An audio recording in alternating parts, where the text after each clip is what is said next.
Good morning. आज हम BA honours part third के 12th पेपर के अंतर्गत जनरेशंस ऑफ कंप्यूटर का अध्ययन करेंगे।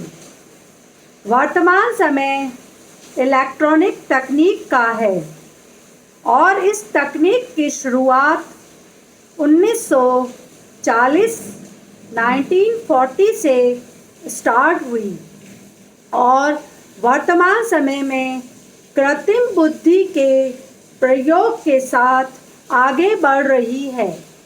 आजकल कंप्यूटर जो होते हैं वह छोटे आकार के और वजन में हल्के और अधिक कार्यकुशल होते हैं। वर्तमान समय कंप्यूटर का युग कहलाता है क्योंकि अधिकतर सारे कार्य व्यक्ति कंप्यूटर के द्वारा ही आसानी से कर लेता है। कंप्यूटर के बिना वर्तमान जीवन की कल्पना भी नहीं की जा सकती। जैसा कि कहा जाता है कि आवश्यकता आविष्कार की जननी है।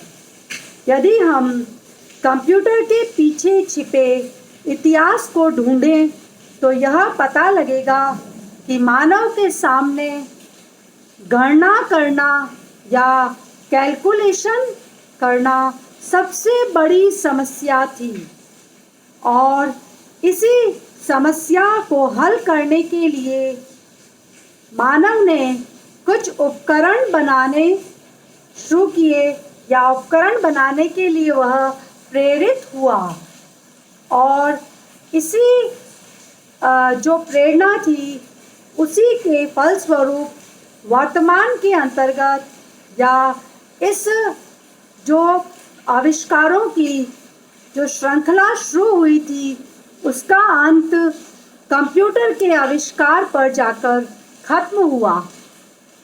सबसे पहला उपकरण जो गणना के लिए बनाया गया था वह अबेकस था। अबेकस से लेकर आज तक के अत्याधुनिक एवं शक्तिशाली कंप्यूटरों को हम 5 जनरेशन्स में बांटकर अध्ययन करेंगे।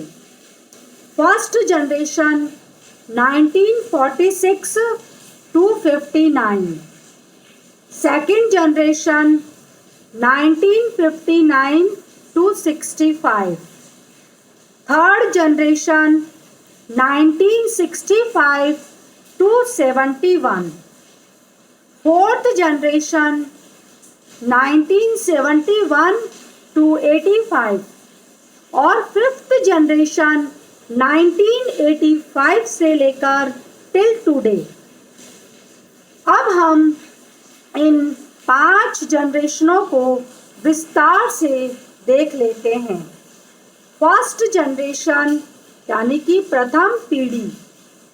इस पीढ़ी के कंप्यूटर 1946 में अस्तित्व में आए थे। उसका जो नाम था वह ENIAC electronic numerical integrated and calculator था। इसका आविष्कार एकर्ट और मोशले ने किया।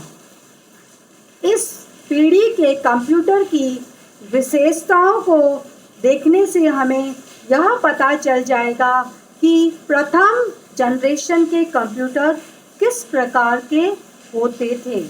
तो अब हम देखते हैं इनकी विशेषताएं। पहला, यह आकार में बहुत बड़े हुआ करते थे और इनमें वैक्यूम ट्यूब या डायोड वाल्व का प्रयोग होता था। डाटा प्रोसेसिंग की गति बहुत धीमी हुआ करती थी। वजन में बहुत भारी हुआ करते थे। बिजली बहुत ज़्यादा खाते थे।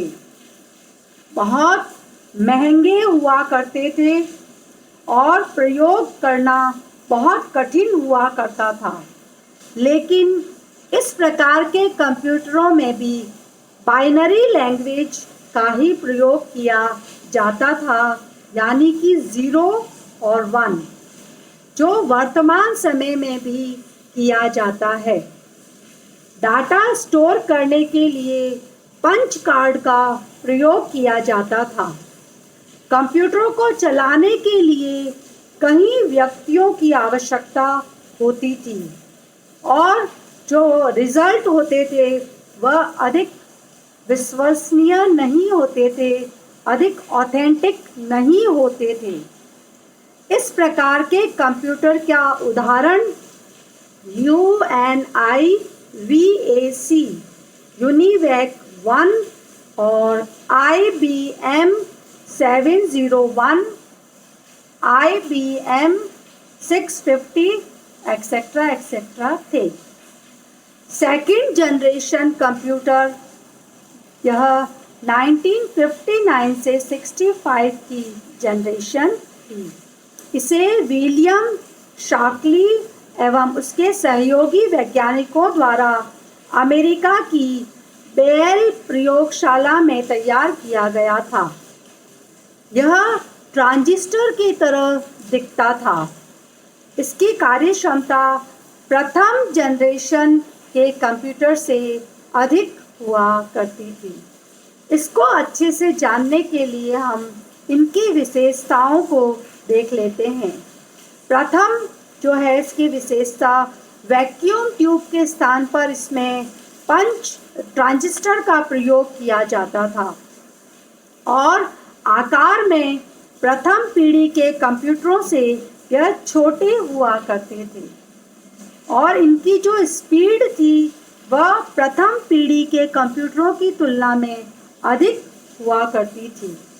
ये प्रथम पीढ़ी के कंप्यूटरों की तुलना में अधिक ऑथेंटिक हुआ करते थे।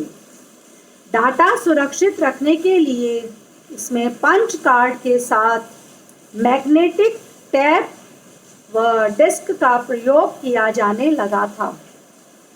इसे एक या दो व्यक्ति नियंत्रित कर सकते थे और असेंबली भाषा का प्रयोग इसमें किया जाता था।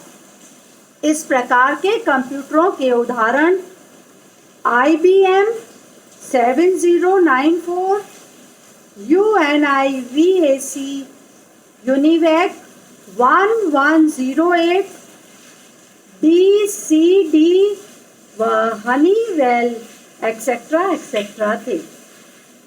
आज के लेक्चर में हमने जनरेशन ऑफ कंप्यूटर्स के अंतर्गत फर्स्ट जनरेशन और सेकंड जनरेशन का अध्ययन किया है।